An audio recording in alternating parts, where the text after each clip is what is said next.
start with the New Zealanders. Max Mata will lead the line, just his second appearance in the absence of Chris Wood with that injury. There's a debut for Scottish-born Phoenix fullback Callan Elliott. And Tommy Smith, of course, as we know, will captain the team on his 50th appearance. Later rivals might have counted against a couple of the players on the bench, just Bell and Rojas. Expect them maybe to get some minutes later in proceedings.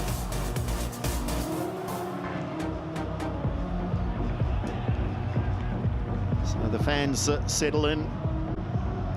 It's a real anticipation for this one. There's an appetite for football in the city of Sales that in recent times has seen increased speculation, indeed perhaps more than speculation, about a professional team basing themselves here for the Australian League.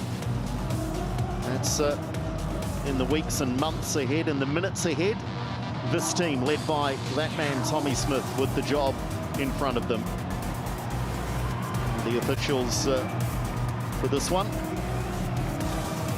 with a panel made up of officials from throughout Asia and Oceania, so great opportunity for them as well, as the skippers exchange pleasantries, banners. As we have a look at the Chinese lineup, Wu Lei is the undoubted star. He'll operate out of midfield and get forward when he can. 27 goals in 79 games. Tan Long will be the lone striker, but he'll get good support, especially with the width provided by Wei Shihao and Liu Binbin. And they are very experienced. A lot of players in their early 30s or late 20s. So Alexander Jankovic has named a very experienced lineup.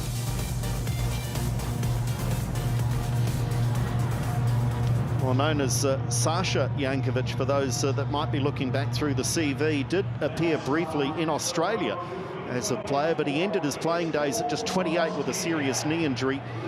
He was appointed head coach of the Chinese national team in late February, so he's barely been in the job for 3 or 4 weeks. He has, though, come through the age group system. Darren Bazley is second in our picture there. Simon Elliott alongside with the notebook ready, but Darren Bazley, what a proud moment for him. Came out to New Zealand 20-odd years ago. Wonderful career as a player, and now forging a successful career as a coach. Trying to get us underway, and every expectation that an international friendly with the two teams looking to impress for different reasons. Jacob Spoonley, what are you expecting from this match? Are we going to see a fairly open encounter? I think we are. Darren Bazley has been effusive about the fact that he wants this New Zealand team to attack, to be more direct than they have in the past. And the Chinese team, they've conceded goals all throughout their previous World Cup qualifying series. And with New Zealand hungry to find the back of the net, that does make for a recipe that this Auckland audience will be looking forward to. China have not been active, of course. It's been about a year since they kicked a football in anger. They played in the East Asian Football Champs in 2022, and it was a mixed bag.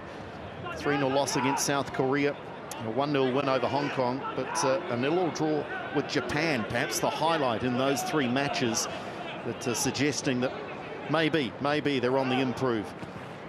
We have to go back 17 months to find the latest World Cup qualifying win. That is far too long.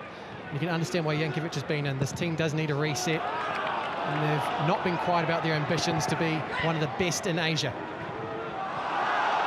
And they should be. They should be. Goodness me, they've been underperforming for some time. And of course, some of their toughest moments is that's a harsh challenge in the middle of the park, and immediately Xu Jin just acknowledges how late he was here.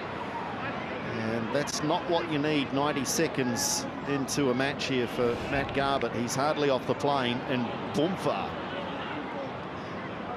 Tim Payne had the chance to clear. He wanted to try and play. He ended up with a bit of a hospital pass into Matt Garbutt, who took that one right in the ribs. Still shocked that he's only 20 years old, Andrew. I did hear that. I did hear you boys were shocked. And it's testament to how rapidly he's taken to the professional game. And he's hardly had an apprenticeship, has he? He's just immediately stepped into the highest level of professional football, has Matt Garbutt. Seamlessly. And the thing for me is that the game is never too quick for him. He's got a technical ability, which means he can play here, but it's the confidence, Andrew. He wants that ball in tight spaces. He wants to test himself technically, and he wants to stress the defence. He's also an impressive physical specimen. He can mix it physically, which is a wonderful attribute to have as a technically gifted player. Little work from the training paddock, and it was almost effective. That was scripted, that was planned, that was not a mistake in the build-up to that free kick, and it was pretty well delivered. They look like one from the training ground, particularly designed for that Chinese high line. Great to get a second look at that later on.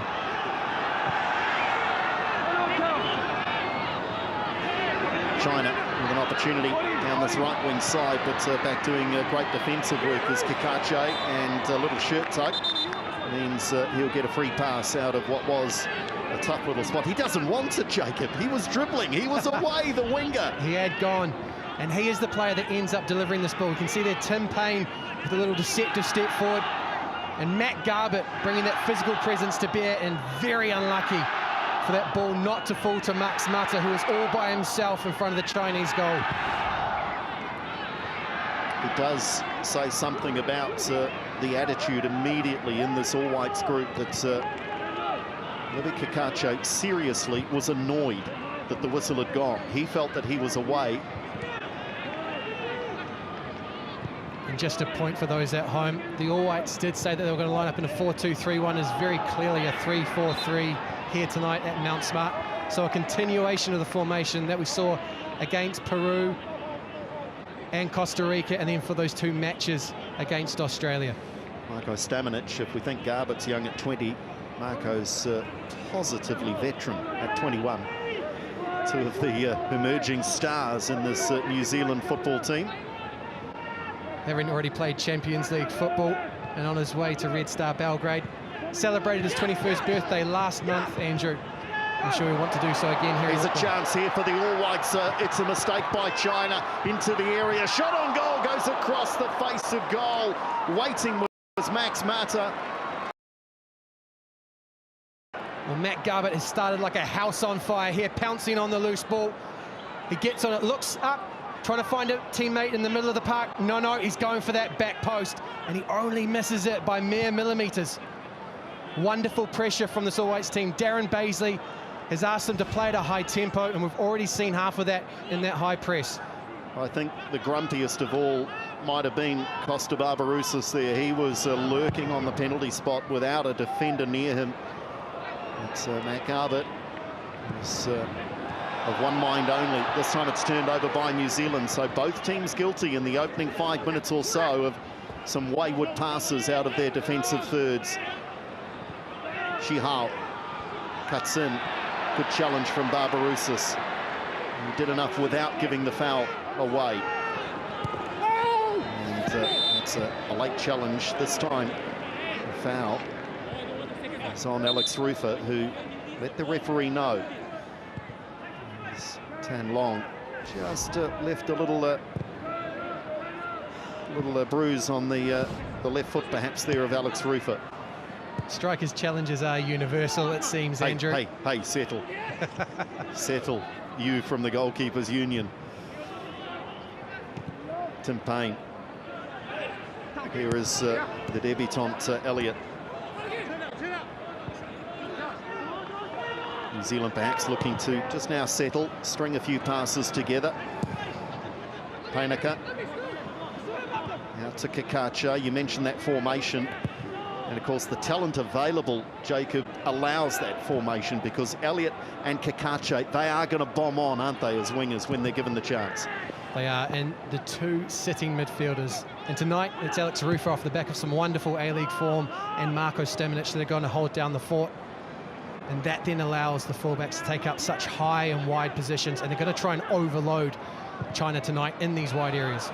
They'll go a little more direct on that occasion. It was well shielded. The thumbs up there from Zhang Junling. towards Max Mata, the 22-year-old. Well documented his rich vein of form to start his season with Sligo Rovers, 5 in 6 games, including a hat-trick, if my recall is accurate, Jacob. So he's enjoyed the start to his campaign. He has, and you might be querying why this All Whites team tonight has an average age of 25 when we've already mentioned a 21-year-old, a 22-year-old and a 20-year-old. Unfortunately for Paisley, the two players that really do kick up the average age are Tommy Smith and Costa Barbarouses. We're the wrong side of 30. And yet, of course, with age, they bring tremendous experience to that young group.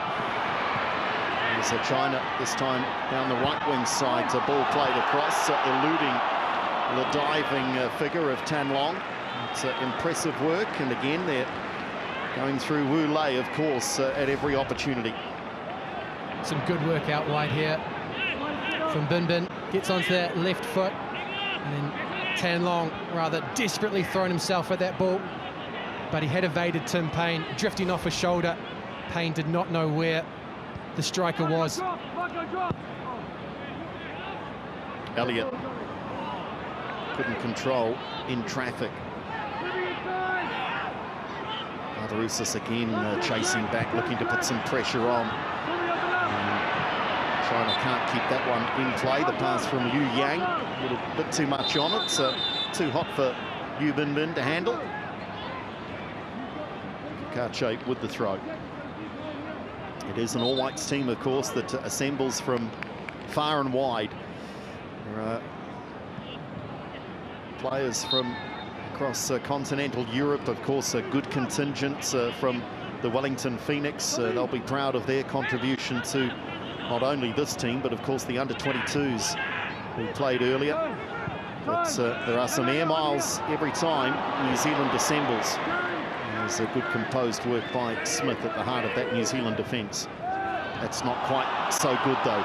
Turned over. And a chance now for China on the counter, but they are equally guilty. Concern though, as the referee has seen need for a yellow card already for multiple offences, I think was the inference there, Jacob. You can see the Chinese team are very mindful about the threat the All Whites pose on the break, and that time Marko Stamenic being pulled down. If we just return to the way in which Darren Paisley's put his team together, he hasn't demanded that necessarily his best 11, if you want to call it that, start this match tonight. He has relied on a lot of local players, and if we look at how he's put together the team, down the right-hand side, it's dominated by the Wellington Phoenix. Down the left-hand side, players that have played together quite a bit throughout the age group. So you can see the familiarity and the combinations that he's trying to build, even though he hasn't had a lot of time to prepare with this team. Yeah, well spotted. And here is that right-side combination. Elliott, now Payne. Payne was guilty of that misplaced pass moments earlier. We want to make sure the radar is adjusted. Over the top he goes, looking for the other of the Phoenix trio and Barbarouses. China now looking to play their way out, and Tim Payne feels he's done enough to win the throw. Wonderfully combative player, Tim Payne. I just think he's one of those players, Jacob, that absolutely wrings every ounce of ability out of his career, and he's succeeding superbly as a result. He has. He has had a wonderful career that has had ups and downs, and I think he's relied upon that determination, that work rate to get him through those troughs. Has become a really necessary part of the Wellington Phoenix team, and a player, although he's willing to bark out orders, does lead by example as well. He's getting a few touches early in this one. Here's Smith, who plays at the heart of this defensive trio. And Painaka, who of course is very left-sided, so it's balanced. Smith also favouring the left side, but you might just see the All Whites play the short and then look to get it into that opposite side. We can see Callan Elliott down the bottom of the screen providing that offside width, which was synonymous with the Danny Hay team and has been continued by Darren Paisley this evening. Here is Elliott. Doesn't make its way to him quite so directly. Barbarouses tries to deliver and wins the corner. So when they can get around the back of the Chinese fullbacks, they're looking to be very direct and very quick. And this is that overloading we were talking about. Elliott this time, not the player that can get forward and deliver, but Costa Barbarouses makes that run from inside to out, and that's how they overload the Chinese this time.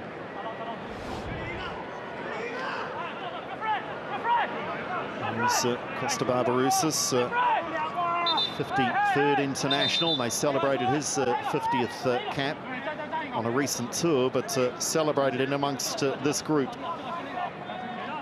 alongside Tommy Smith, achieving that number exactly tonight. Payne will deliver. Cleared away comfortably by China. Payne elects to keep it in play, knowing he had good support around him. It's a good sign of strength there again from Garbutt. New Zealand now just adjusting, getting their shape back again after the corner. They've showed good patience here just to maintain possession and allow players to shuffle. Elliott. The concession of territory as well, Andrew. China very happy just sitting deep, got their two banks of four set up, and the two front players looking to press the ball. And now they get into or near the attacking third and look for some real cut and thrust. Barbarouses drifting across to that left channel. Ollie Sales almost in China territory here. They really are sitting deep, allowing New Zealand that luxury. Every player for most of this sequence, bar Ollie Sale, has been in the China half. There is simply no pressure on the New Zealand back three, allowed to circulate the ball at will. Over the top, it's a handy run by Garbutt, and it was a pretty handy ball to find him. They're forcing the early pace here on New Zealand. You can see that Yang and Ling Ping simply don't know which runner to go with. They're on the front foot to try and get out to the wing backs in New Zealand, but if they do that and they creep too far, then the number 10s drift into that space from the central position. I feel like we've mentioned Matt Garbutt's name consistently throughout this first 15 minutes. 13th appearance for Garbutt. He has the one international goal. Approaching the end of the opening 15 minutes, and New Zealand have had by far the better of play. And first shot towards goal, if not on goal. It was scuffed a little in the end, wasn't it, by Stamanic, and did not trouble Jun Ling, but New Zealand are looking the more likely. Well, they certainly are playing their cards at set-piece time. Again, looking to work the space on the edge of the box. That, to me, looked like it would be called back for offside. Ultimately, the linesman's flag wasn't raised. But New Zealand simply trying to get that ball into a congested area, looking for a deflection off the defender or hoping that would fall to a player in a white shirt. Darren Bazley wants to stretch the legs a little. It was great to see, and we've mentioned already, so great to see the likes of Simon Elliott, Rory Fallon, Glenn Moss, players of a recent generation, contributing already on the coaching side of things and maintaining a very strong New Zealand culture, if you like, that Danny Hay was very big on during his tenure. Jacob, it's one of the big shifts, if you like, in thinking, aside from the playing of football, but was the culture within the team, and Darren Bazley carrying that on. It was definitely the strength and the recognition of what it means to be a Kiwi footballer, not simply importing ideas from overseas, but giving them that New Zealand twist, shall we say, and appreciating that this team is a global team, so they do want to come in and celebrate being a Kiwi and being a Kiwi footballer every time they come into camp.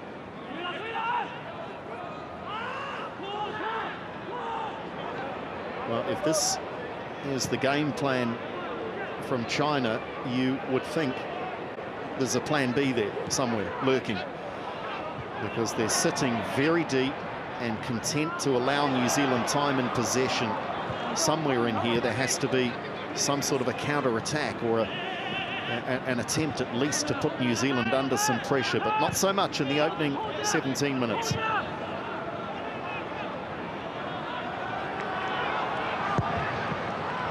Limpeng cut out superbly by Rufer. Alex Rufer on the ball. Wonderful to see him back in the national setup. 26-year-olds. He too has his best football ahead of him. And it's a great day for the family to celebrate. Dad Shane, 63 today, 19 times capped by the New Zealand Football Association, and there's son Alex out there. So happy birthday, Shane. I hope you're enjoying the match, and I hope you're well. He'll be proud of what his boy's done so far this season for the Wellington Phoenix, and again, proud of the fact that he has returned to this all-white side with that World Cup in 2026 beckoning. This is very much a team that Alex will want to be involved in.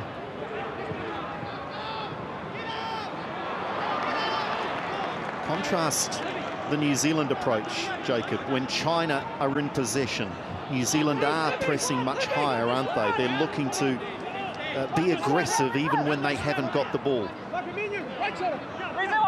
They are, and it's the high tempo that Darren Basie spoke of. So although they've had to be patient in possession and move the ball side to side, they are looking to get those runs in beyond this Chinese level when they are available. But on the defensive end, particularly in transition, they will start hunting down that ball, putting the Chinese under pressure, and we've seen it bear fruit already. Not necessarily in terms of chances, but just winning that ball up high, forcing a throw-in, or even winning a corner, which we saw early doors from Callan Elliott. Just during that spell of play, we got a good little snapshot of how educated the Chinese football audience is here in the stadium. Wu Lei, their talismanic number 7, is ruled to have fouled for New Zealand, and the crowd just booed. Surely Wu Lei does not foul. They knew exactly who was on the ball and the significance of it.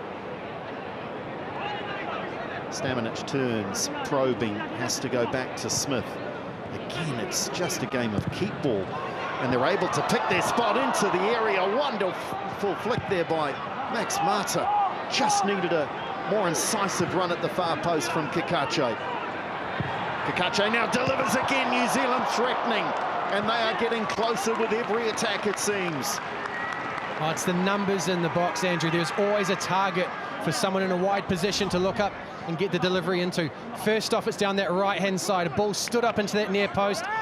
Max Mata forces the issue, doesn't fall to Garbutt, but moments later, down this left-hand side, and Costa Barbarouses this time forces some wonderful defending from Wu Shi, the Chinese captain. Initially, I thought it was Kikache, but he was further out, wider out, and referee has blown here. And when a referee's whistle is blown 8 times in half a second, you know there's some talking to follow. I think Jen is quite lucky here. The referee blew the whistle early, and as Tim Payne was looking to deliver that ball in, he pulls down Nando Pinnicker.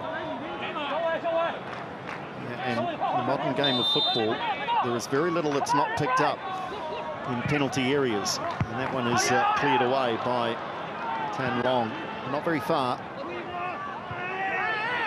Interesting that Tim Payne is on set-piece duty, taking corners from both sides of the park for the All Whites. And Stamanic saying he was clipped. The referee not agreeing.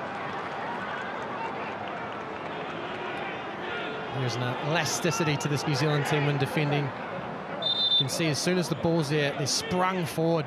And that time, Marko Stamanic, from a defensive midfield position, pushes on and gets the toe in front of the ball. And that time, Bin, very, very lucky, Andrew. Yeah, certainly at second glance, there looked to be enough contact there to see the awarding of a free kick. And the referee felt otherwise. Ollie Sale almost missed the bus there, just getting a foot in time. And China now showing first inclination to press without the football here. How good are New Zealand in passing their way through? There's your answer. The press lasted for about 4 seconds. They did appear to wear it out that time, the All Whites. Not necessarily playing through, but just circulating, asking the question of the Chinese, and the answer wasn't particularly long. When they deliver into the area, I'm not sure that he's the ideal target man. Callum Elliott, he has a lot of strengths to his game, but won't necessarily win too many headers at the far post. Typically the player delivering, but it speaks to the confidence and the way in which this New Zealand team wants to attack. The wing-backs are asked to get up and get into that back post, provide another body in the box. Rufer.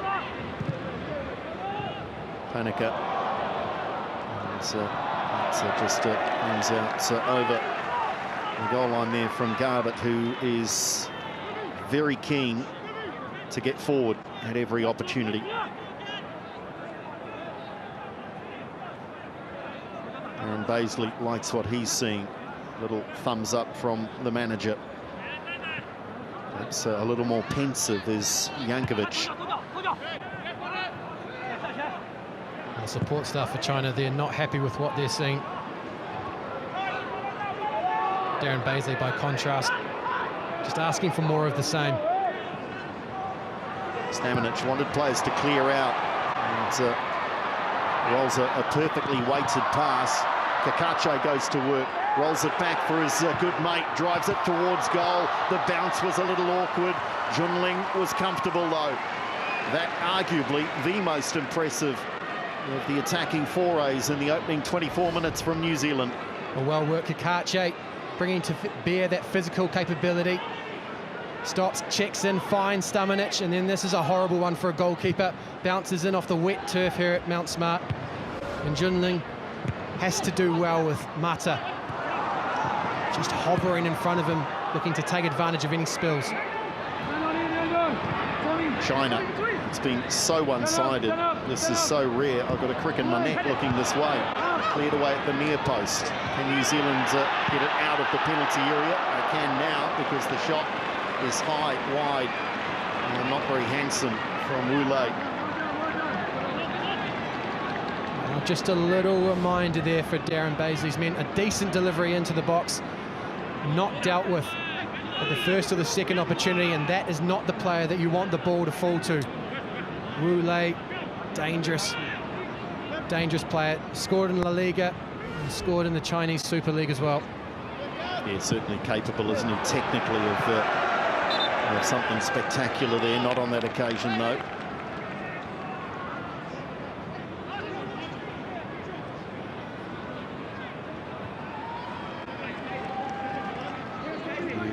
Bin awaits the throw to be taken by Zhang Linpeng, 33-year-old, approaching a century of caps, 93rd appearance for China for their number 5. This Chinese team is a combination of experienced and quite physically imposing. A lot of players well over the 6-foot mark. They do have the ability to run all day, Andrew.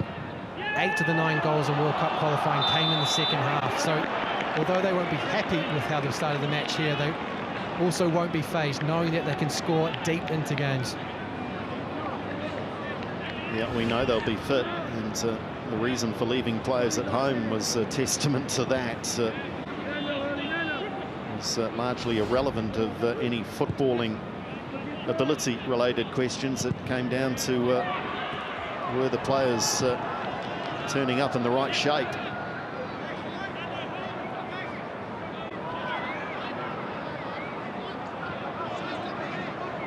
Junling, the keeper, another one of the experienced campaigners in this group. Elliott's done well to steal it away. There's Elliott at his best. I mentioned earlier on the end of a cross, maybe not his go-to, but there is the instinctive ability to cross into the danger area. Not quite with the accuracy he wanted on that occasion. But great vision nonetheless. First winning the ball, looks up, and just sees the hint of an opportunity, Jacob. And for strikers, that instinct from a winger is gold, isn't it? It is, and although Garbutt wasn't there for that occasion, he'll have seen what Elliott can do.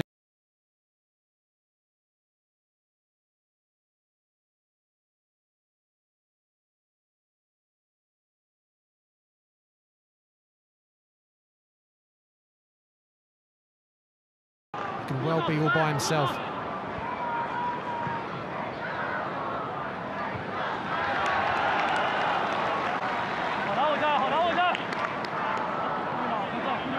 has been well documented, well covered, the relative lack of goals for the New Zealanders in recent times, especially against non-Oceania opposition.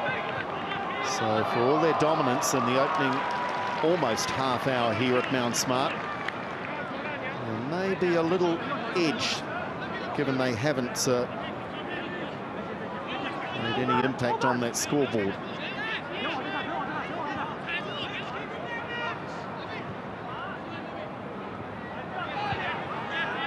Wei Zhen put under pressure by Mata.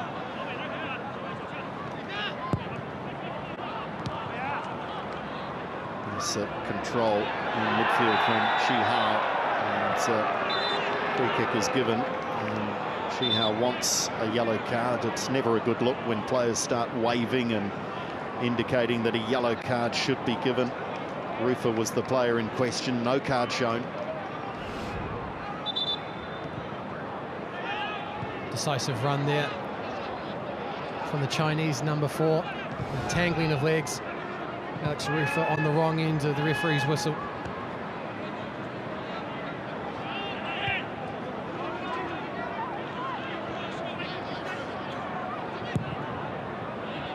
Here is Shi Hao again, and the run past players and turning it over. Barbarouses, good vision from the veteran, and a roll of a pass looking for Max Mata.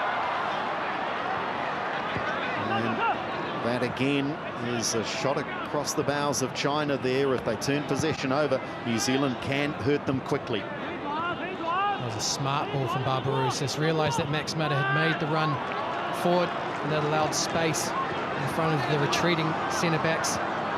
Matt Garbutt just couldn't find Mata once the ball was at his feet.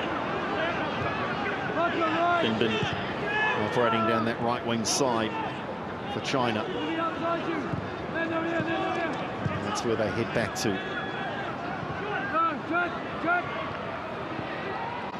This is a phase of the game that the All Whites will be looking to improve upon. They started well, started on the front foot, taking the game to China, but we have seen on a number of occasions that they have been sucker punched against the Socceroos. You could argue 2 out of the 3 goals came after sustained periods of play by the All Whites, and then obviously against Costa Rica, going back to that early nightmare. Having to get across and doing it strongly was Tim Payne.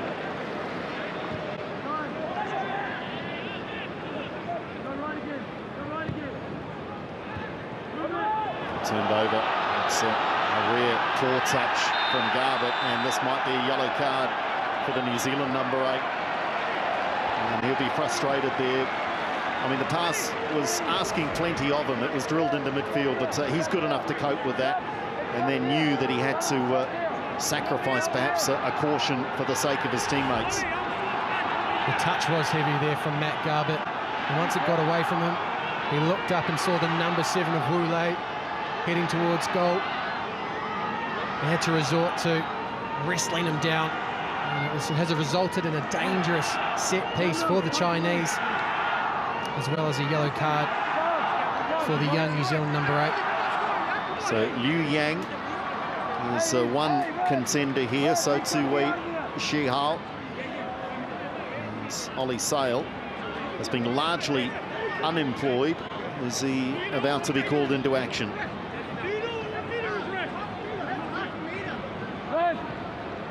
Set pieces are a strength of China. Shi Hao it is, around the wall and just around the goal. That was close to the frame. I think a little too close for Ollie Sail's liking. A great angle to see it from here. It hits the stanchion behind the goal. Did make the net ripple. New Zealand Hearts would have skipped a beat there.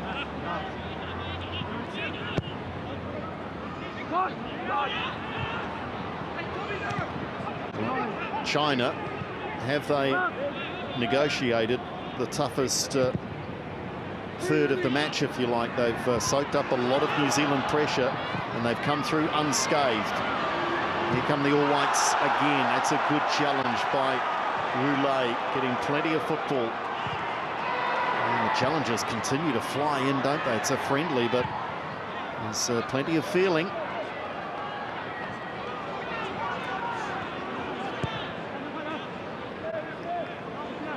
China now being more expansive, but the corollary of that is that there'll be more space for the All Whites to move into, particularly in transition as they look to switch from defence into attack. So you're right, Andrew, the foundation has been laid by Jankovic's men, but will a more open game suit them? Elliott, Barbarouses stayed onside, the flag stays down. Payne, back to Smith, back to Payne. Great ball, Barbarouses with a great run. Oh, that's brilliant. Just pulled across the face of goal. Well, again, when they look for the incisive pass into the penalty area, New Zealand so often in the opening 33 minutes have looked so good. What an intelligent ball from Tim Payne. Sees Kosta Barbarouses drifting inside, finds him. Barbarouses on the turn. Not sure if it's a shot or a cross, but Matt Garbutt needs to gamble. He needs to get to that back post, and if he does, it's a tap-in. Apologies, it's Max Mata. As Matt Garbutt had gone to that front post. A lovely piece of play from the All Whites. And Barbarouses grabbing that from the textbook. And that is, whether you're shooting or crossing, go far post. Because if the keeper gets a piece, you may have a teammate following up.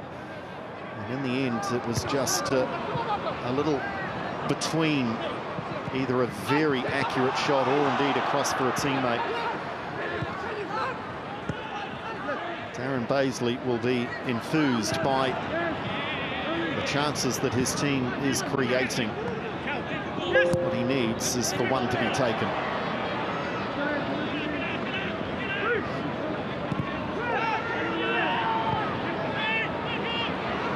Nice build-up here from New Zealand to create space now for Cacace, and he loves space.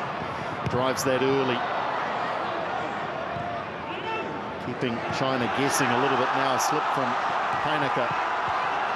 And an opportunity for Bin Bin. New Zealand with plenty back now, though. And they turn it over. And look at the space opening up. You just alluded to it, Jacob, that China, when they do press, maybe they're falling into a trap of their own here if New Zealand can capitalise. They've been very slow to drop after that attack. It was wasteful as Wu Shi was in a wonderful position just outside the New Zealand 18-yard box.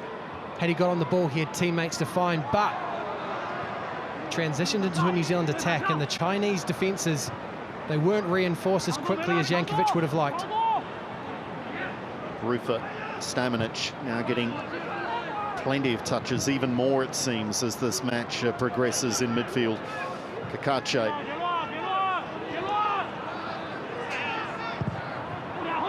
Painaka to the far post again to Elliott, and it's off the crossbar. Is that off a Chinese player? It is. I'm sure Kellen Elliott would love to have claimed that, but Junling was almost undone by a teammate's defensive work here. It did look like Ling Yang got on that ball above Elliott and turned it towards his own goal. And it hung up in the air for an uncomfortable amount of time. He just took a little touch there from Junling to get over the bar. Although China's previous internationals in the World Cup qualifying series weren't impressive, he was at times. Some wonderful saves from the Chinese number one.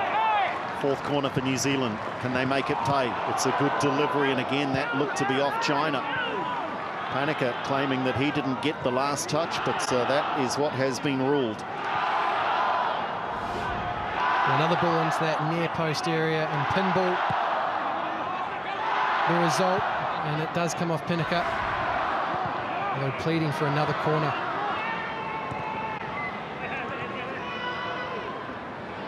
And again, New Zealand make it tough for China. And again, as soon as possession's turned over, China just retreat.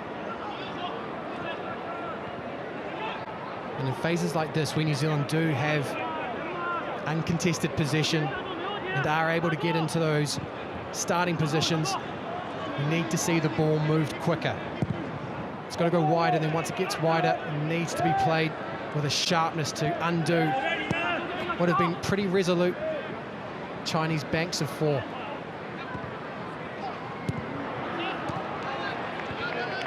Pinched in midfield, almost turned over, but Rufer was alert.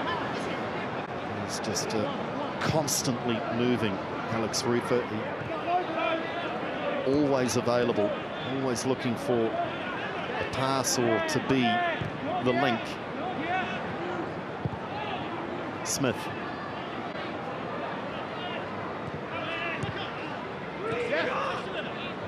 China staying strong, handy ball played in, just a little too close to Junling, and he's good enough. Very accomplished international goalkeeper that he'll grab those 99 times out of 100. That time Tim Payne looking up and attempting to go direct into his number 19, Mata. What another quick look. I think he would have seen Costa Barbarouses again taking up that position between centre-back and full-back. The ball that we saw earlier in the first half was again on. Pacho showing his strength, pace, defensive work. He is a player that loves to attack, but sometimes needs a little reminder that he's picked in most teams first and foremost as a defender, and showing his value on that occasion, just stealing the ball away from Bin Bin.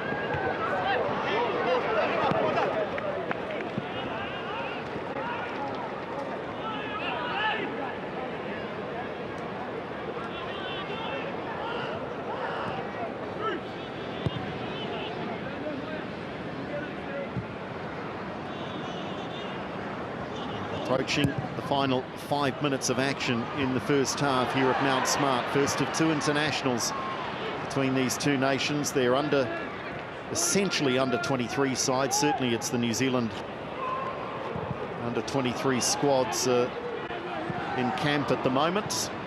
And so they also will play again in Wellington on Sunday. New Zealand winning that clash earlier today by 2-0. Sam Sutton opening the scoring from the penalty spot, and then Riley Bedouard finishing off a great run from Ben Old.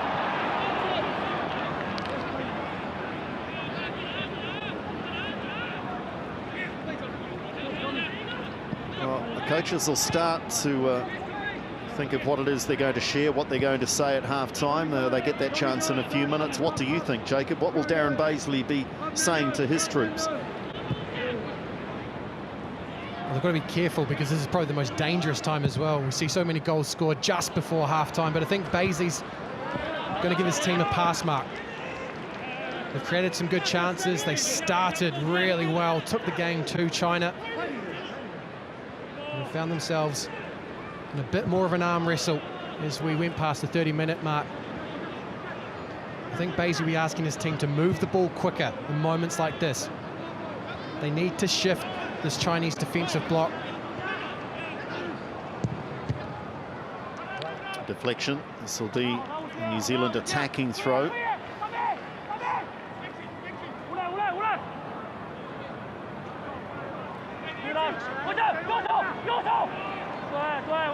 We'll be thinking as well about the likes of Rojas, Just and Bell. Just and Bell in particular only arrived yesterday, 1 a.m. and 7 a.m. all the way from Denmark. Yeah, and I think Stamenic was amongst those late arrivals too, wasn't he? So maybe if there a chance to get 20 minutes at the end, maybe Stamenic might be one of the more likely ones to leave early. And that was one of the lessons from the Socceroo series late last year. It's a lot to ask players to travel and back up in 2 matches, so I expect to see use of the 6 substitutes that are available today. Most promising move from China was greeted with plenty of oohs and ahs from the Chinese fans. So they strung a few passes together here, and they're just improving their way into this match, aren't they? Well, it's wonderful to hear the fans that are supporting one of Auckland's largest migrant communities. The Chinese community has come out in force this evening and is making for a delightful atmosphere here at Mount Smart. Oh, and it might be the opening goal. Sale denies. So close. And that's what you spoke about, Jacob. Dangerous moments despite all the dominance. It was Wei Shihao who almost opened the scoring. Ollie Sale, good reaction. Kakache bites, and that gives the space for the delivery in, and that's a wonderful sharp save. A big left hand from Ollie Sale, because that is creeping in at his near post. He hasn't been used for large parts of this first half, but he comes up big right before half-time. Oh, and that is tough. He's essentially moving in the opposite direction and has to thrust out that left hand. China's first corner is defended staunchly by New Zealand's Elliott at the near post. Just a little reminder for the All Whites team there that this Chinese side are very resilient. They have weathered that early storm. They're physically dynamic as well, so they will go, well, they'll keep going well into this match. They almost caught the All Whites napping. Well, despite their lack of recent international match play, they have been in camp for some time, China, so they're familiar, they're fit, and they do, of course, also have a higher FIFA ranking by some margin. So this is an impressive opening 43 minutes from New Zealand, despite the fact they haven't scored. But do not rest on your laurels against this Chinese team.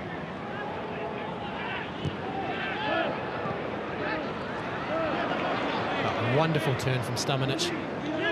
Great strength to keep out Wu Ji. Smith now for Payne. It's good work by Garbutt, seeing that Elliott needed a little help. Payne looks up. It's time to perhaps pick out a raking 30-metre pass, and decides against it.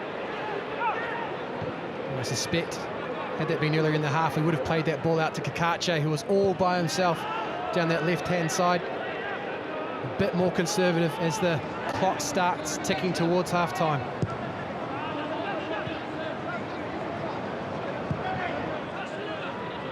Smith has just been the conductor, hasn't he, at the back there? The puppeteer, if you like, just pulling the strings, dictating which side New Zealand will choose to attack down. He's had an armchair ride, really. Kakache on his weaker right foot. Kakache straight at the keeper. Weaker is a relative term. They've started the match well, and they're ending the first half equally well. That one was straight down the channel and comfortable for Junling. So New Zealand continuing to have the edge here in chances created, and certainly territory and possession.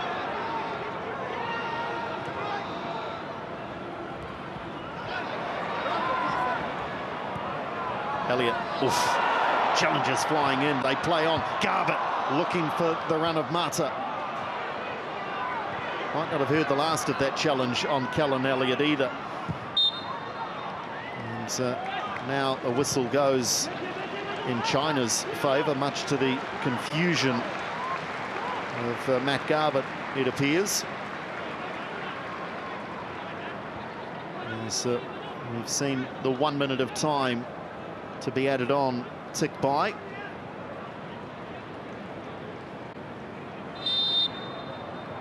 And indeed, that does bring the first half to a conclusion. A half that New Zealand has largely dominated without hitting the back of the net. Junling hasn't had to make too many saves of any note. New Zealand have controlled the tempo, controlled possession, and all that's been lacking is a goal to match their opening half endeavours. At half-time here at Mount Smart, it's New Zealand 0, China. Who is that? Elvis Presley. He was a taste of forbidden fruit. Please don't let him hurt me.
game, it was said that they would be focusing largely on their defensive play and maybe hitting the All Whites on the counter. That's pretty much what they've been living off, Jacob. But what they've been doing is, and you'll be able to speak to this a lot better than I, they've been very narrow, very deep, and it's allowing a lot of space to the All Whites wide men. It is, but we aren't shifting the ball quick enough at times. However, when the ball does get in there, we've got Kakacha and Elliott, and I think we've seen a lot more balance to this All Whites attack. We've been effusive of our praise of the play down the left, and it's been dangerous again this evening, but Callan Elliott, as he has done for the Wellington Phoenix, is putting his foot forward and saying, yeah, I'm happy to take the chance, I want to deliver into that box.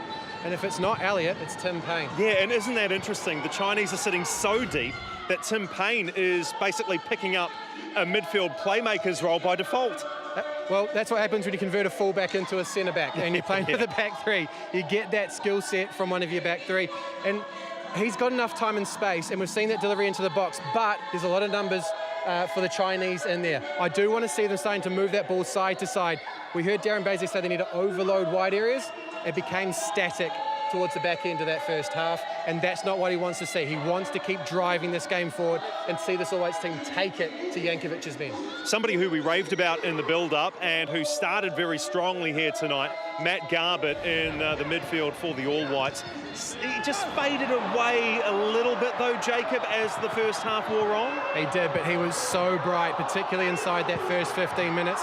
Perhaps could have got his head up and found Barbarouses or Mata there, but the adrenaline kicked in and he saw the back of the net, missed it by mere millimetres. He is a player that's going to be important for Darren Basley because the number 10s are starting essentially and drifting wide. So if that ball does go into the wing backs, they can drop it into the channel just outside the back, the centre-back pairing, and that's where Barbarouses and Garbutt can really make hay. Obviously, no Chris Wood tonight here for the All Whites. We hope that he will recover from that leg knock sustained 11 days ago for Nottingham Forest and be available for Sunday's second game. In his absence, how do you think the All Whites are going in that attacking third? And what about the efforts of Max Mata, only his second cap for the All Whites, Jacob? I've been pretty impressed. A 22-year-old, as you said, only his second cap, hasn't got the experience. I don't think it's going to be too long before we see the likes of Joe Bell, Eli Just and Alex Grieve. And I don't think Mata will be sacrificed necessarily. Grieve could join him up top as we could go see the All Whites go into a 3-5-2 from this 3-4-3. The All Whites have basically been camped in the Chinese half. Will they break the dam? Stay with us here on Sky Sport. The second 45 from Mount Smart Stadium coming up after this.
threaten the New Zealanders.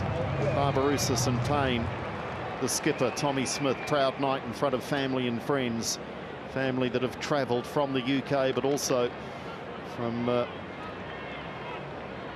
few addresses a little closer to the stadium from around Auckland. Alex Rufer, I'm sure, has already sent Dad Shane a happy birthday greeting. I'm sure Shane would love a victory for the All Whites to really round out his birthday celebrations. Both teams are able to make a number of changes, of course, an international friendly, so expect to see the benches involved. And it looks like 14 Chenpu is already out there, so replacing Tan Long. Of course, the booking might have played a part in that as well. Tan Long had picked up a yellow card. Jacob Spoonley rejoins me in commentary, and China need to try and improve their cut and thrust in the attacking third, but they've just struggled to get there more often than not, whereas New Zealand have had the better of the chances. They just, the ugliest goal would do, wouldn't it, for New Zealand at the moment? They wouldn't care how it was delivered. We've ticked over, I think it's 500 minutes, if my maths is correct, Andrew, of no goals for this All Whites team. And as you said, the cut and thrust is needed from China. I think equally, the All Whites did start very bright, but it did wane towards the end of that first half. The movement in particular, they took up good aggressive positions, but then became static.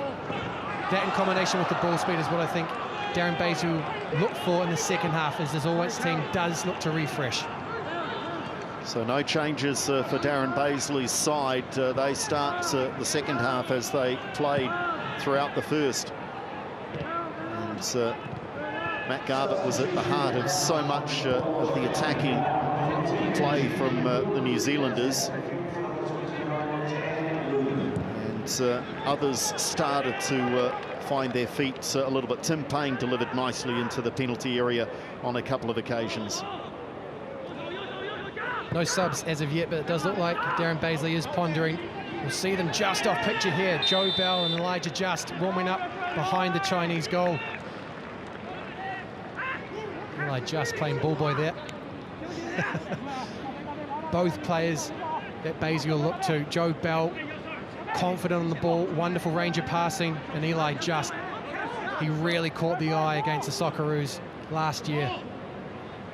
Early attacking opportunity comes from a set piece, and again it's Tim Payne who is entrusted with these set piece duties. Has taken all the corners, and now on the free kick duties as well. It's as good as a corner.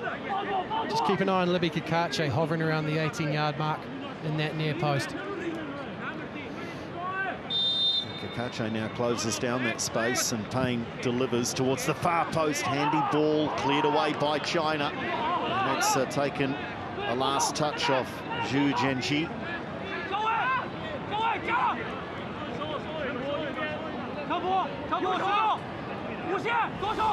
Payne's delivery has been dangerous at times. He is putting it into a spot where a white shirt can win it. Unfortunately, so far, haven't made that contact with the ball.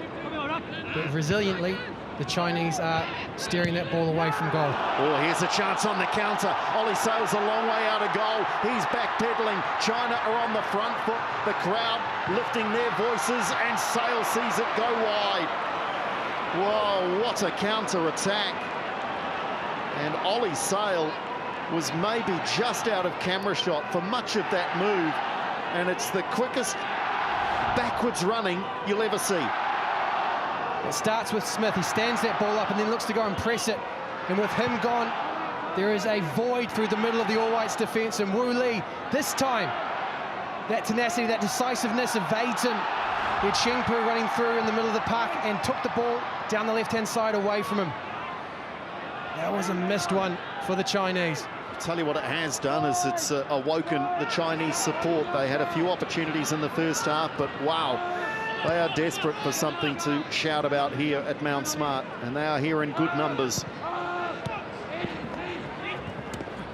And New Zealand's almost guilty of being on the end of the biggest sucker punch.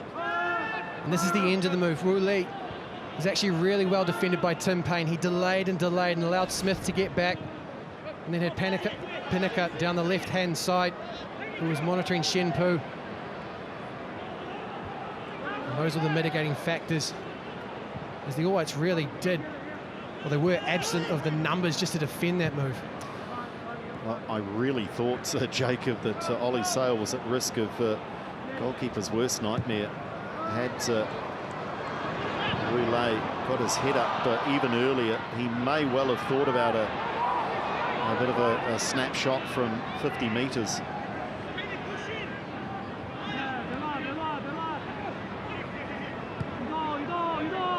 So New Zealand have just had a little wake-up call.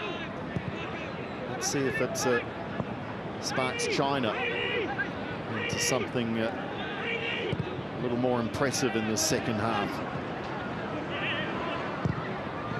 Ball played in just over the advancing Garbutt.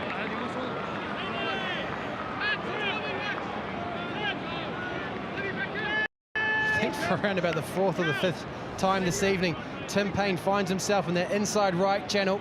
No pressure, so he gets his head up and looks to deliver.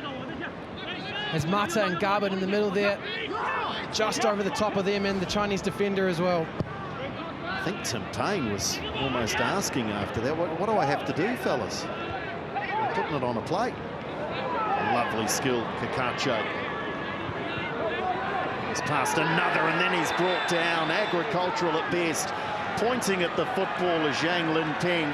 Well, the problem, Mr. Linpeng, is you've gone straight through the New Zealand number 13 to get there.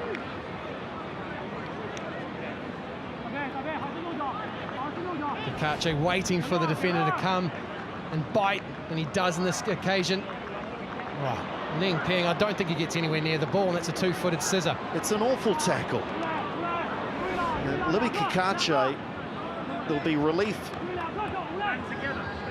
for Kakache that he gets up unscathed, but I reckon relief across on the other side of the world at Empoli as well. Not sure if Linpeng was arguing his case or negotiating with the referee, trying to keep that red card in his pocket. This is almost identical to the earlier free kick. Oh, Tim Paine, he got tired of trying to put it on a plate for someone else. He thought, I'll have a little sneaky peek at the near post.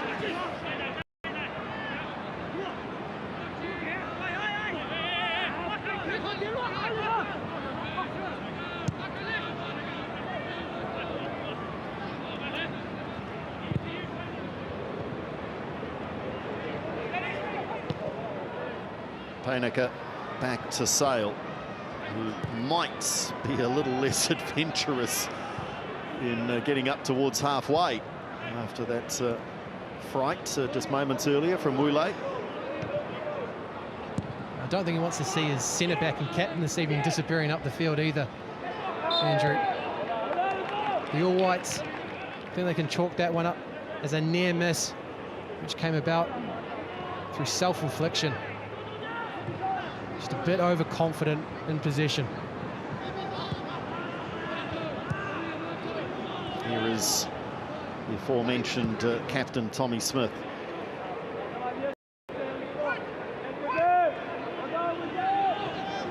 And again, it's a similar pattern to the first half. Rufer.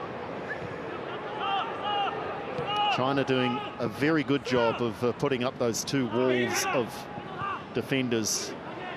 Typically 2 4s, but sometimes it's literally 2 5s, and proving very hard to pass through. We'll see the free kick, which is given away from Kakache there. Sticks out a left hand, knocks the ball down, but Joe Bell, sideline, is receiving his final instructions from Darren Bazley. Seems he's moments away, and it could be for Marko Stamenic, as we touched on. A lot of travelling and not much time between touching down in New Zealand and kickoff. Turned over Garbutt, a heavy touch from Barbarouses, and promising opportunity comes to Nouts for the New Zealanders.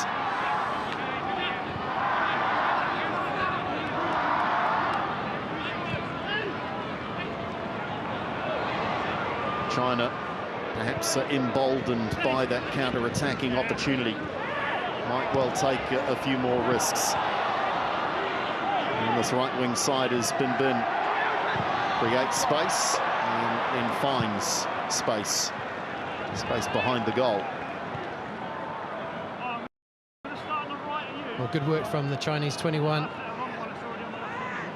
Drove at Kakachi, got that yard of space, but didn't have the quality to get the ball in. Roland Jeffrey, the All Whites physio, hasn't had much to do, and it looks like Eli Just and Joe Bell are coming on in combination. Again, two of the next younger generation. Sale had to save. China are starting the second half in much better fashion. Ollie Sale made an important save in the first, and he's involved again there.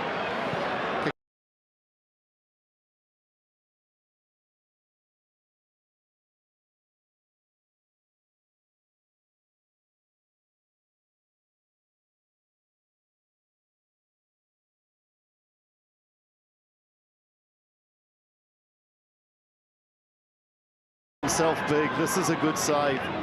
Well, he hasn't had much to do, but every time he's touched the ball, it's been important. Stands up big, two hands, gets that ball away. It's actually a lovely little move from Wu Shi there. Delicate ball over the top.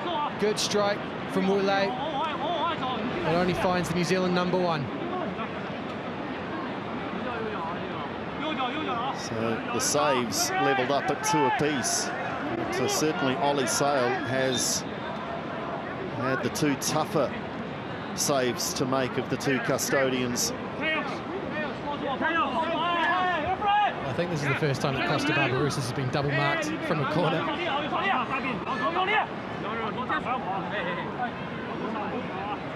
I'll tell you what, it looks like Britomart that Smith has to head back to halfway. Wouldn't have counted.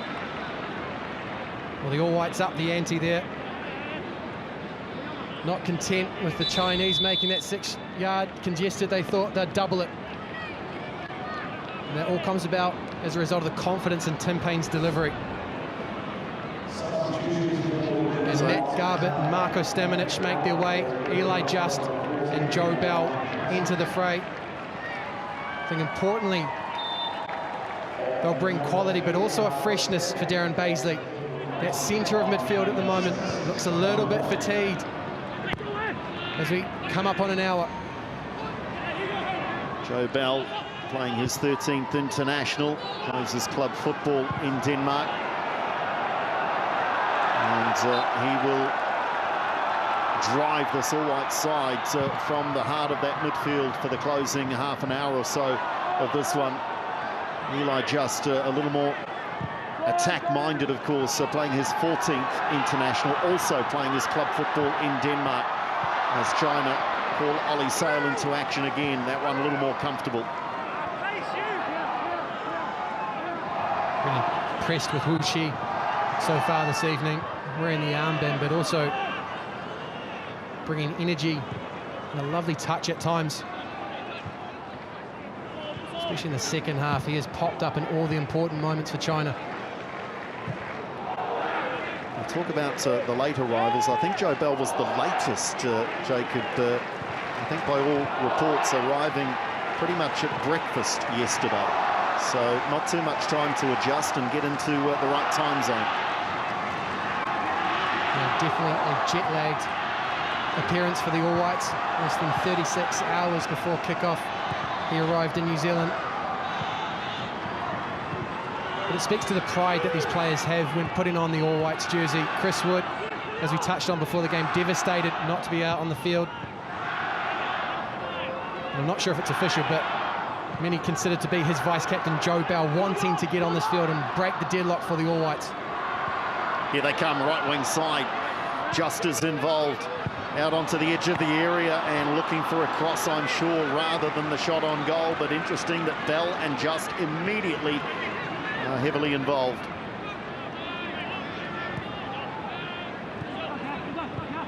Blacks still have Rojas and Grieve to come on. Cacace's taking a battering. Could well have been another foul committed on the New Zealand left winger. He's just turned around there, shrugging towards the referee, asking, what do I need to do to get another free kick? Here's Bell.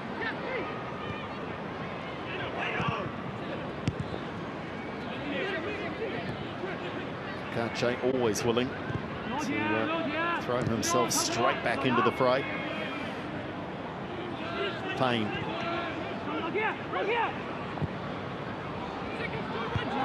China defending stoutly as they have done through most of the match. And the skipper back on the edge of his penalty area. Xi looking to spring another one of these counter-attacks. And they're looking lively, aren't they? Really good ball from Xi, bringing Bin Bin into the game. Well, good patient defending though. Painaka just waited and chose his moment there.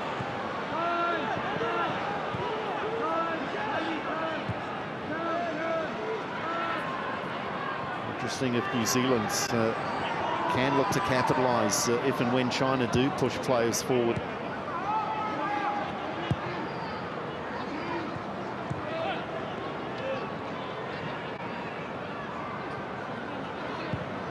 Do set up with a couple of straight lines of defenders to China, just daring New Zealand to pass their way through and manoeuvre their way around them.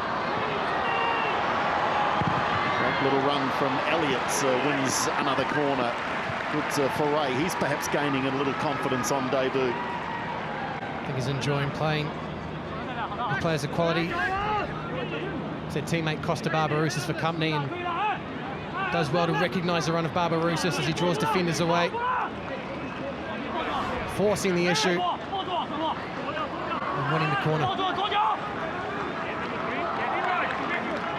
And they are winning the corner count by some margin, 6-1. And for the first time, it's not Tim Payne with the delivery. Or did Cacace take one from here just earlier? Cacace delivers that towards the far post. Keeper scrambling, players hitting the deck and eluding everyone. Well, that time the ball goes over that congested 6-yard box. You could see the intent there, trying to find Nando Pinnick at the back post. He was well taken care of though. Marshalled by Ling Ping. Payne with a miscue, it recovers. Bell, so composed.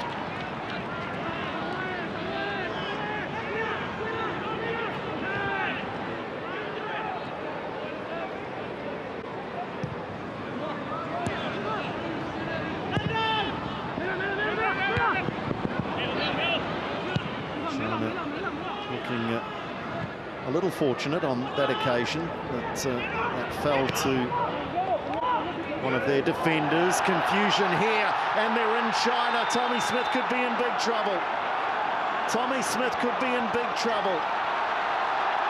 Tommy Smith has been sent off. Disaster for the New Zealand skipper. A night that started in celebration of his 50th appearance, and he thought Ollie Sail was coming. Ollie Sail was backtracking, and by then it was too late. And Tommy Smith with a bit of a shoulder charge on Wu Lei, and the skipper is sent from the field. We'll get a good angle here, and that ball is probably closer to Smith. He wants Sail to come, but ultimately indecision from two senior All Whites results in Wu Lei getting the wrong side and then Smith bringing him down. The All Whites go from 11 to 10.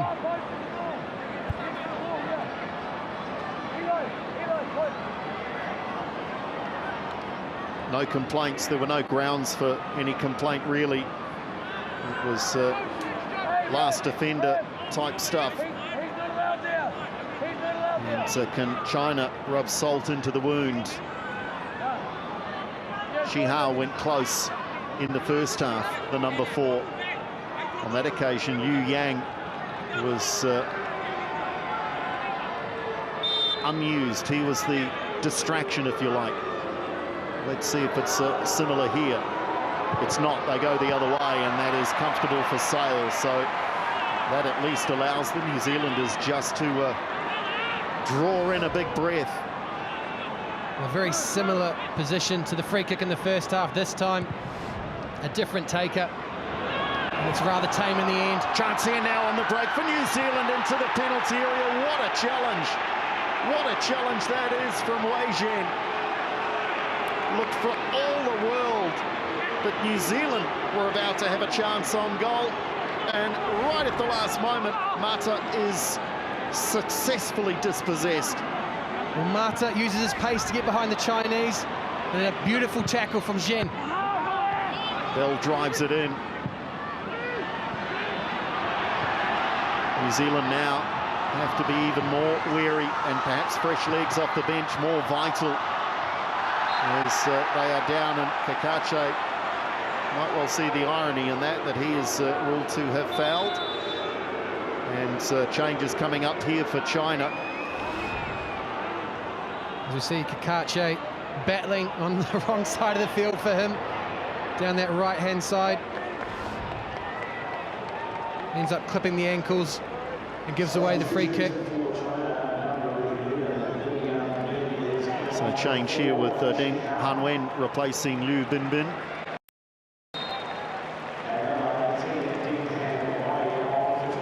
And also out on the park for China is Lin Liangming.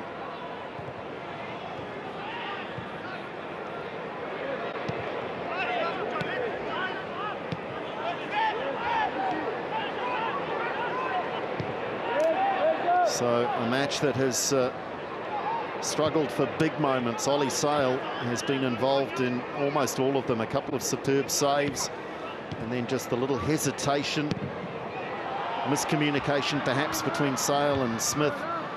They'll debrief, I'm sure. They'll talk about what they could have done to have avoided that confusion.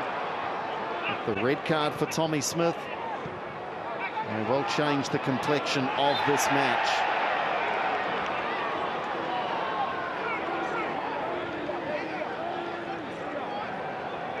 I think it was a tripartite that was responsible for the red card. Nando Pinica perhaps not being as decisive as he could have been with that pass. Equally as culpable as Sail and Smith. Well, what does this do to the mindset of both teams? Does New Zealand look to sit? Do they just take the foot off the pedal a little? It's an international friendly, remember, but there are still lessons to be learned and patterns to play within. You're down to 10. Imagine this was a crucial World Cup qualifier, or indeed a World Cup finals match. Good little dress rehearsal, perhaps, to put a little imprint on the DNA. And for China, Jacob, do they get braver? I think it will definitely embolden their play. They've got to play with more confidence now, being more expansive. Be confident that they can have possession for longer periods against an All Whites team that doesn't have the numbers now.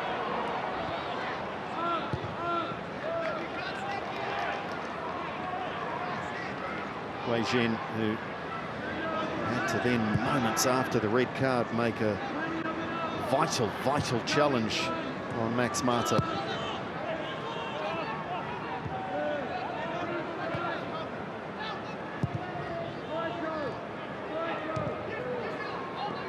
And already we've almost seen this game flipped completely on its axis here. It's China now dominating possession. New Zealand having to sit deep and perhaps looking to play on the counter-attack themselves now, the All Whites, with just over 20 minutes to play.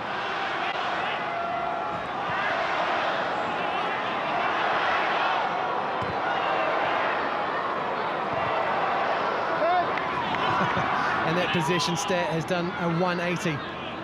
The All Whites, for the first 65 odd minutes, they've been averaging around about 60-65% possession. It's now the Chinese that find themselves with the majority of the ball. 68% possession over the last 5 minutes. Adjustments being made. Bottom of our screen, Darren Bazley and Simon Elliott in deep conversation, and perhaps considering further changes from the bench and maybe changes in shape as well.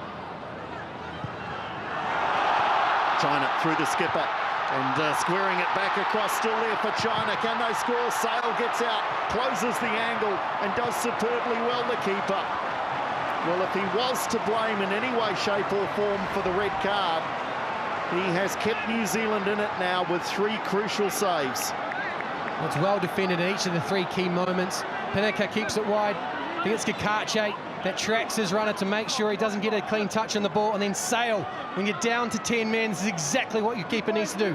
Recognise the danger and get out there and shut it down. Well, it's not going to be a defensive reinforcement. Alex Grieve is being readied, and it looks like Clayton Lewis as well. Darren Bazley clearly setting up to try and exploit whatever he can in this last 20 minutes. And again, a gaggle of players gather, this time on the penalty spot, not in the 6-yard box as we saw with New Zealand on attack earlier. China with the corner. Away at the near post, and away successfully, and that may allow time for the change. Darren Bazley's just going to keep the powder dry for a moment or two longer. There is a final conversation with Grieven in the background. Rory Fallon chatting with Clayton Lewis. Great to see Lewis back, a little bit like Rufer. 2 Phoenix midfielders are both returning from decent injuries. Lewis has been out for the last 6, 7, 8 weeks, Jacob, with that, it was a kneecap injury, was it?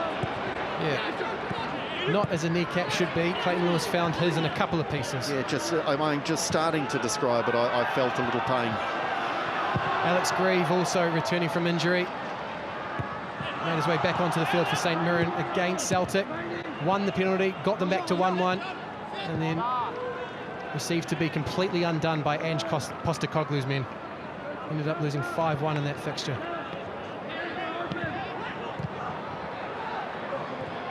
And Wen's had quite an influence, the number 18 down this right wing side since coming on. On that occasion, though, nutmegs. And Kakache, never shy of mixing it with an opposite number, is Libby Kakache. He's always up for the fights as the changes now come. Barbarouses makes way for Grieve. And Lewis. For Mata, it looks like. A good shift for the number 19, stepping into the big shoes of Chris Wood. And a few half chances. And receiving the plaudits of teammates and coaches and support staff. I'm sure they're watching with a deal of pride as well at Sligo Rovers. There's a couple of their players, of course, with and Panica also playing for Sligo.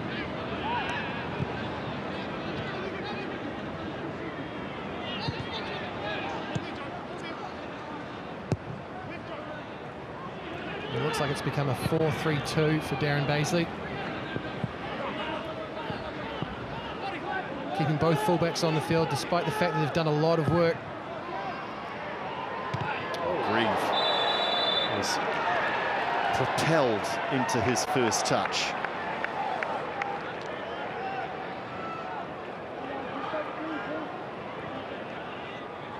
What a story, Alex Grieve. Well documented, well discussed, well covered, but frankly, I'll never get tired of it. Just a reminder to all young footballers, indeed all middle-aged footballers, Jacob, that never give up on your dream. Just persist, and opportunities can arise at any moment. Turned over cheaply here. Well, I thought he was offside. I'm not sure that he was. Oh, two Chinese players there. There's Wu Shi won the ball, as he has done all evening. He had to step on and find a teammate, but they both disappeared. What have New Zealand got in them? Eli Just and Joe Bell, of course, came on as subs moments before the red card, so suddenly their roles, their instructions, perhaps thrown out the window. This now is where New Zealand will struggle to get through this Chinese defensive unit, because they don't have the luxury of equal numbers. Rufer. Here's Bell. Just wriggles, turns, squirms, and then the momentum's gone. A couple of promising moments there for New Zealand, though. Libby Cacace, moments ago, driving forward with power and purpose, and that time Eli Just tangling, fighting for that ball, trying to get space and get beyond the Chinese defensive line, and that's what's going to be required if the All Whites do get something from this game. Well, this is good. Look at the passing. Bell's at the heart of all of it. Cacace delivers early, drives it across. Chance now at the far post, driven across goal. New Zealand, good moment. Elliott on the end of it. Who cares? They're down to 10.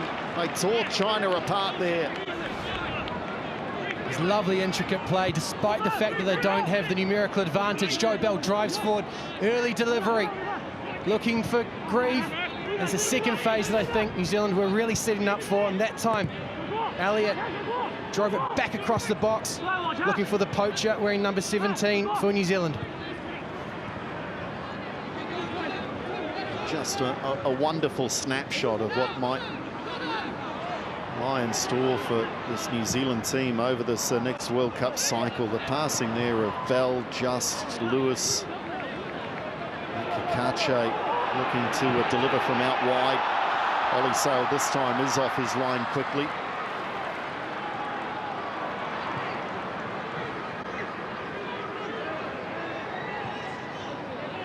And Jacob, I know the goal drought has been highlighted, and I know here we are again 76 minutes into a match and nothing to show for their efforts, but this is a generation of New Zealand footballers who are technically as good as we've ever seen, are they not?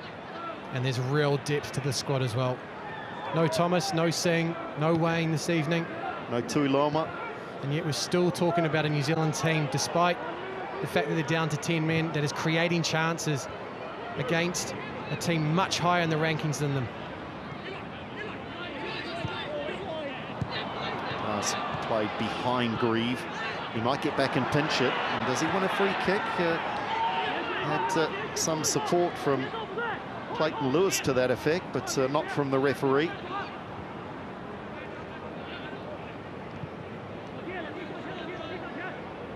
These two teams, of course, will clash again on Sunday afternoon in Wellington. And that depth, I'm sure, will be put on display. You would imagine Darren Bazley will give opportunities to some that have missed out here tonight. Question mark, of course, over whether Chris Wood will suit up. Not involved tonight.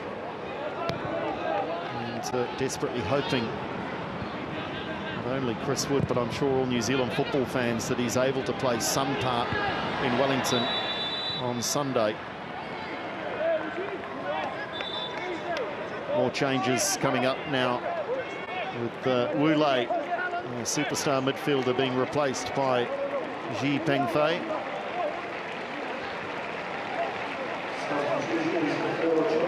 So had a couple of moments, did Wu Lei, a couple of snapshots, half opportunities, but his opportunity to impress on the scoreboard will have to wait for another day. And another replacement with Wang Shangwan replacing the number 15, Wu Ji. So the skipper departs after a pretty good shift.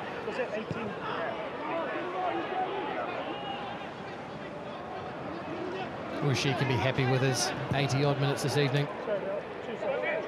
Helped trying to weather that early storm and then elevated them to be much more combative for the remainder of the match. New Zealand just settling back into their work a little. They've just weathered the storm after the sending off of Tommy Smith. Looking to try and tease China out of that defensive shape. This is the risk, though, because China, when they do flood players into the attacking third, they're always going to have an advantage, and that one heads out into empty space.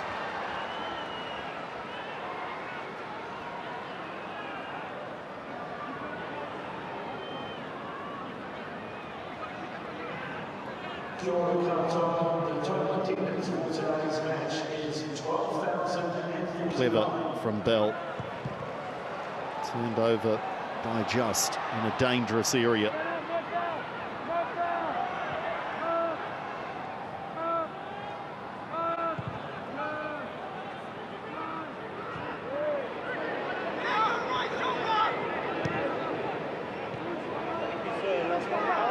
One of the substitutes getting involved in Shangwan.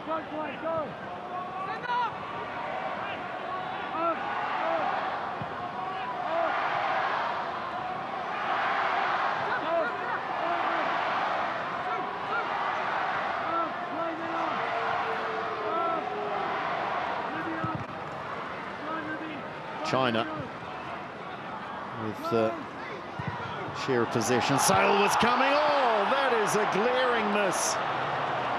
And maybe just not up with the speed of the game. The substitute, Liang Meng, not long on the park. And this was harder to miss than it was to score, Jacob. Well, he's all by himself at that back post. And Liang Meng, all he needs to do is guide that ball goldwards. And it's more than likely going to be enough, because there's not much time for Ali Sale to react. Oh, that is glaring. He just got ahead of himself, didn't he? He takes real contact on the forehead when he just needed a glancing blow. So, with 10 minutes to play, China with another great opportunity. Sale on that occasion not called into action.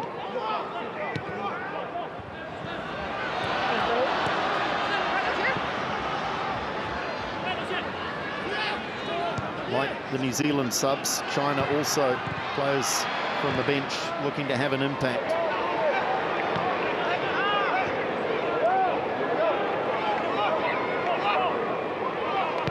Just a tinge of survival that's creeping into this All Whites play. A number of the players looking quite fatigued now.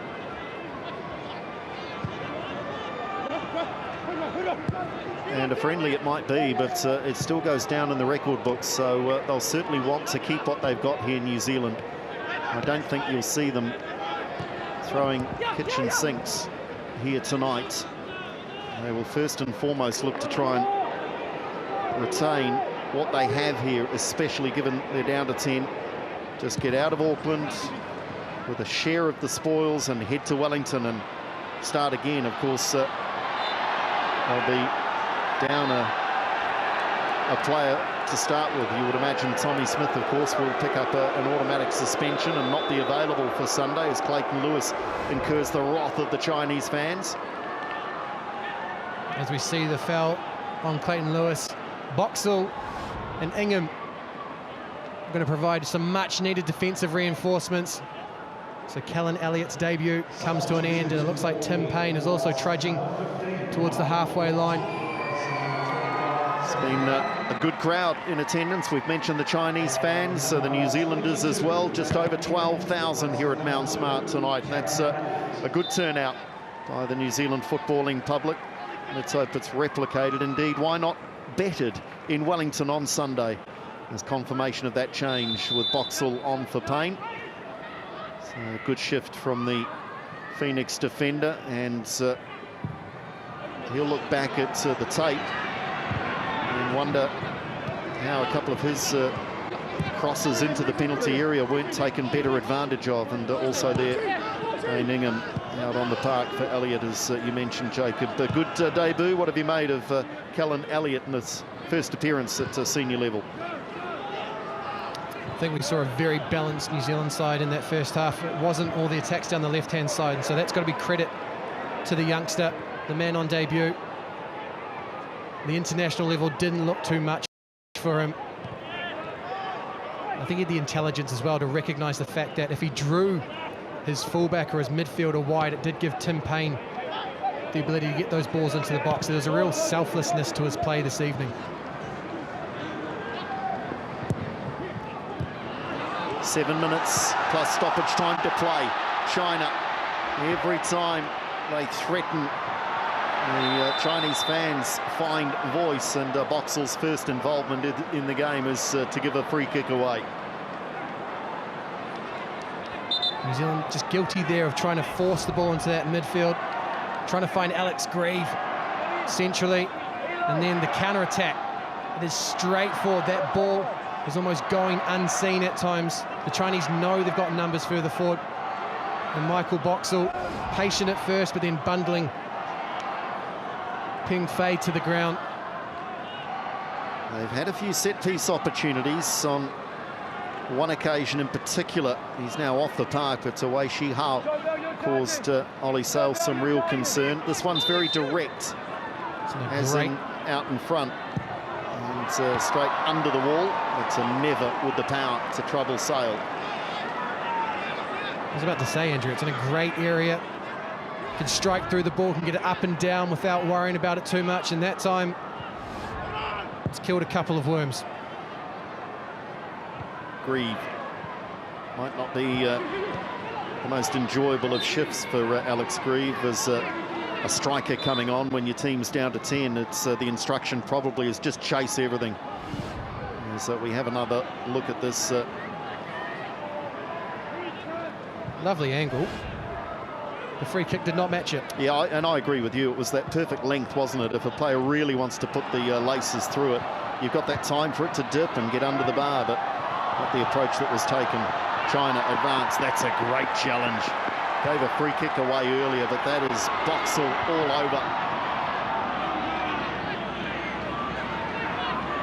Looking for Grieve, didn't get it wide enough. Well handled in the end by the Chinese defence. Into the last 5 minutes now.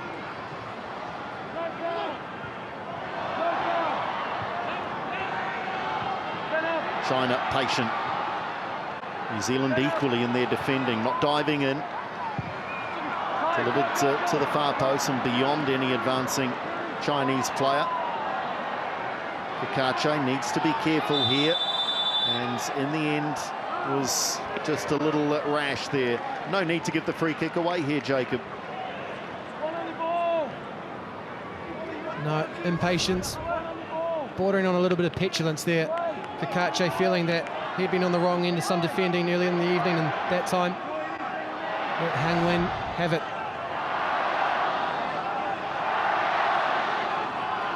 Put in a great shift though, just a couple of days after arriving, Livy Kakache.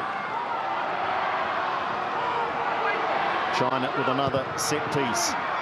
What a great delivery though. It's letting them down. Crucial moment.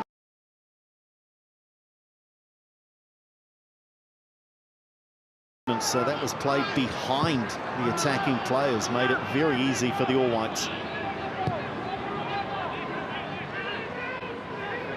Some lovely industry this evening from the Chinese. Worked hard all the way throughout this match. In the final third have lacked quality at times, a bit of composure. We've seen them in front of goal, expecting the net to bulge, and just hasn't happened.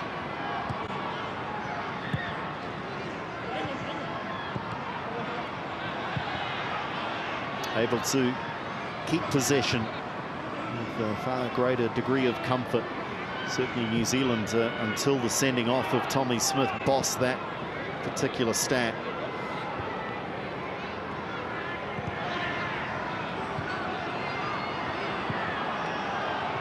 Building nicely for China. Space on the right now for the substitute, Hang Wen. Tries to get on the left foot, so two players there to block, and Sail has to parry that away. May well have been going wide, but Ollie Sail wasn't going to take the risk. It's another good intervention from the New Zealand keeper. A good discipline from the All Whites. Saw the ball away once, twice. Han Wen not giving that space on the left foot. And then a good save from Sal. It's bouncing in front of him. Angle doesn't tell if it's going up wide or not, Andrew. But Ollie Sal couldn't take the gamble. Oh, he had to make the save, didn't he? And it was a good one. Soft hands on that occasion, just to make sure it didn't rebound out in front of goal. We're in the armband and leading by example in these final moments.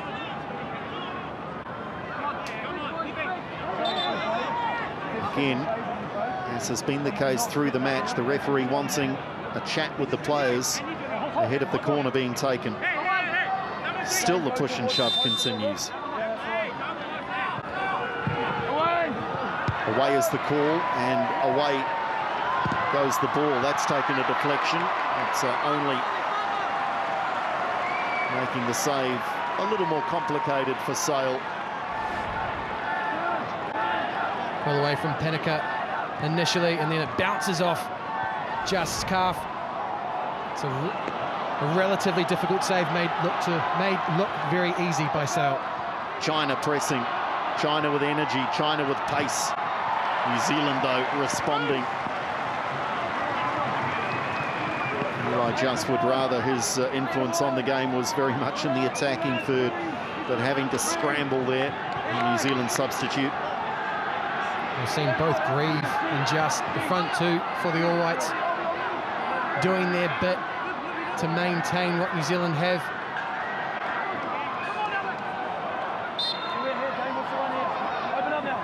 Can the All Whites hold on? Can China find a late winner? It would be cruel. In some ways, it might be unjust. New Zealand's really, it's the sending off that's changed the complexion of the match. But let's not forget that Ollie Sale, of the two keepers, has been the one to make the more crucial saves. New Zealand have not really drawn anything of any significance out of Jan Junling. Into stoppage time now, and there will be a minimum 4 minutes here at Mount Smart. Darren Baisley with a slightly more furrowed brow.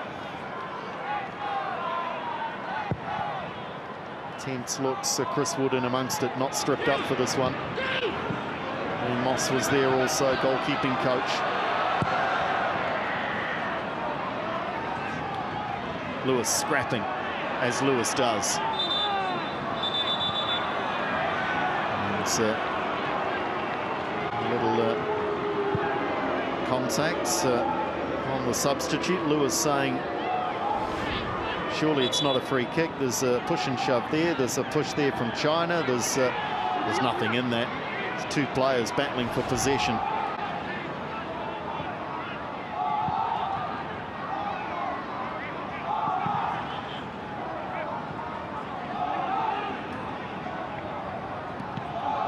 Gone about his job quietly this evening, Nando Pennica. Haven't seen much in the way of mistakes from him.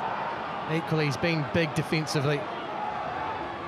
Chased down, stepped in, won the aerial battles. Just taken a touch off New Zealand's foot there, so China put things underway very quickly. You've got to be quick, though, to be able to turn and beat Michael Boxall over that first 5 metres. He's very quick. Well, Boxall's not happy. Feels like there was a foul in the build-up to the Chinese player again beyond him. Regardless, trying to have another opportunity from a set piece. And they're closing in on the corner count too. It was 6-1, now 6-5. Near post, oh, well cleared. That was potentially very dangerous for Ollie Sale, but may well have been Boxall that got in there and headed that away. It was that man, Pennica, again.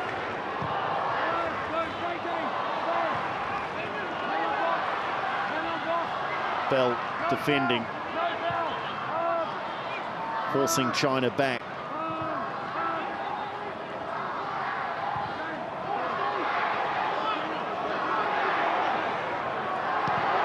Is there one last chance? Is there one last half opportunity? Is there someone capable of finishing? China go a little more direct, appreciating that time is ticking by. Sale keeps that in play. would have levelled the corner count. Hence the urgency from the now New Zealand captain.